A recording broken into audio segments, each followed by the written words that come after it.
Karibu Tabora, karibu Toronto. Kutoa ujauzito ni kosa la kisheria, lakini hata kwa imani zote za kidini ni kosa kubwa zaidi la kukatisha uhai wa kiumbe ambacho kimeshaanza kujitengeneza tumboni. Kwa hiyo nitoe wito kwa wananchi, hata kama mwanaume amekataa ujauzito, ni vyema basi kuacha mtoto akazaliwa, na zipo mamlaka na taasisi mbalimbali ambazo zinaweza kukusaidia mtoto akapata malezi yanayostahili bila kupata tatizo lolote. Mwanamke mmoja ambaye jina lake limehifadhiwa kutoka kata ya Gongoni, manispaa ya Tabora, anashikiliwa na jeshi la polisi kwa kosa la kutoa mimba ya miezi 6 na kutupa kichanga hicho nje ya nyumba anayoishi. Na hapa kamanda wa polisi mkoa wa Tabora, kamishna msaidizi mwandamizi SACP Richard George Abwao, naongea naye kwa njia ya simu. Mnamo tarehe 6 mwezi wa 4 majira ya saa 12:45 kwenye maeneo ya mtaa wa Singo, kata ya Gongoni, wilaya na mkoa wa Tabora, mwanamke mmoja mwenye umri wa miaka 21, kabila lake ni Mpare, Mkristo, mkulima na mkazi wa kata ya Gongoni, aligundulika kutoa ujauzito unaokadiriwa kuwa na umri wa miezi 6, kisha kuweka kwenye kopo na kutupa katika mfuko wa kuhifadhia taka nje ya nyumba anapoishi. Tayari mtuhumiwa huyo amekamatwa pamoja na mtaalamu wa maabara binafsi ambaye alimpatia dawa za kutoa ujauzito huo, naye pia amekamatwa. Huyu mtuhumiwa mwingine ni mkazi wa Chemchem mwenye umri wa miaka 25 na ni Msukuma. Kiini cha tukio hilo ni maamuzi ya mwanamke huyu kutoa ujauzito baada ya mwanaume ambaye amempa huo ujauzito kukataa ujauzito huo, na mbinu aliyotumia ni kumeza dawa kisha kutoa ujauzito huo na kuweka kwenye kopo na kwenda kuutupa kwenye mfuko wa kuhifadhia taka nje ya nyumba yao. Mtuhumiwa huyu amepewa fomu namba 3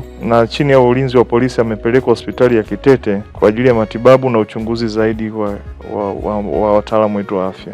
Wakati huo huo, jeshi la polisi mkoani hapa limethibitisha kutokea kifo cha Shabani Luhende Mayunga aliyekutwa amejinyonga nyumbani kwa baba yake. Tarehe 6 mwezi wa 4 majira ya saa 11:30 jioni kwenye maeneo ya mtaa wa Kizigo, kata ya Ng'ambo, wilaya na mkoa wa Tabora, Shabani Luhende Mayunga, huyu ana miaka 25, ni Msukuma, Muislamu, mkulima na mkazi wa Kizigo, kata ya Ng'ambo, alikutwa akiwa amejinyonga kwa kujining'iniza kwa kamba iliyosukwa kwa kitambaa ambayo aliifunga kwenye kenchi ya nyumba moja katika chumba cha nyumba ya baba yake mkubwa ambayo anaishi naye. Chanzo cha tukio hili bado kinachunguzwa, na mbinu ambayo ametumia ni kufunga kamba kwenye kenchi ya nyumba na kisha kujifika kitanzi na kujining'iniza. Mwili wa marehemu umehifadhiwa katika hospitali ya rufaa Kitete kwa ajili ya uchunguzi zaidi.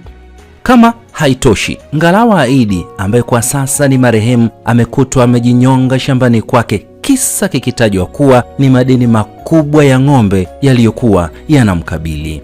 Aidha, tuna tukio la taarifa ya kifo la tarehe 6 mwezi wa 4 majira ya saa 1 za usiku katika maeneo ya kijiji cha Igembe-Nsabu, kata ya Uyui, wilaya na mkoa wa Tabora, ambapo mwanaume mmoja aliyetambulika kwa majina ya Ngalawa Aidi, huyu ana umri wa miaka 50, ni Mnyamwezi, Muislamu, mkulima na mkazi wa Igembe-Nsabu, kata ya Uyui, alikutwa akiwa amejinyonga kwenye mti uliokuwepo karibu na mpaka wa shamba lake kwa kutumia kamba ya mtundu aliyokuwa ameifunga kwenye mti na kisha kujining'iniza. Chanzo cha tukio hili ni kudaiwa ng'ombe na watu mbalimbali ambao waliwekeza ng'ombe hao kwa marehemu huyu. Mwili wa marehemu umehifadhiwa katika hospitali ya rufaa ya Kitete kwa ajili ya uchunguzi wa kitaalamu.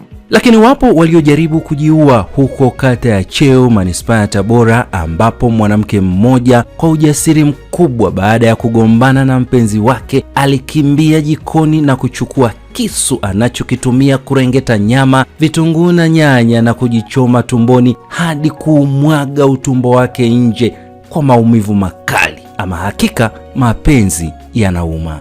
Aidha, tuna tukio la kujaribu kujiua, tukio ambalo limetokea tarehe 7 mwezi wa 4 majira ya saa 9 za mchana huko maeneo ya Cheo A, kata ya Cheo, manispaa na wilaya Tabora, ambapo mwanamke mmoja aliyetambulika kwa majina mwenye umri wa miaka 31, Mnyamwezi na mkazi wa Cheo, alijichoma kwa kisu tumboni baada ya kugombana na mpenzi wake. Ni kwamba mwanamke huyu kujichoma na kisu eneo la tumbo lake na kusababisha kutokwa na sehemu ya utumbo, na tayari amekamatwa, yuko chini ya ulinzi akiendelea na matibabu. Chanzo ni wivu wa kimapenzi, ambapo mhanga huyu aligombana na mpenzi wake aliyetambulika kwa majina, mwenye umri wa miaka 33, mgoni anayefanya shughuli za bodaboda na mkazi wa Cheo, na kisha kuchukua hatua ya kujichoma kwa kisu tumboni. Hii ni mara yake ya pili kufanya jaribio la kutaka kujiua, na mara ya kwanza uchunguzi ulibaini kwamba alijaribu kujiua kwa kujirusha juu ya ukuta na kuvunjika mguu wake wa kulia. Mhanga amepewa pethidine na amepelekwa hospitali ya Kitete kwa ajili ya matibabu zaidi, ambapo amelazwa hospitali.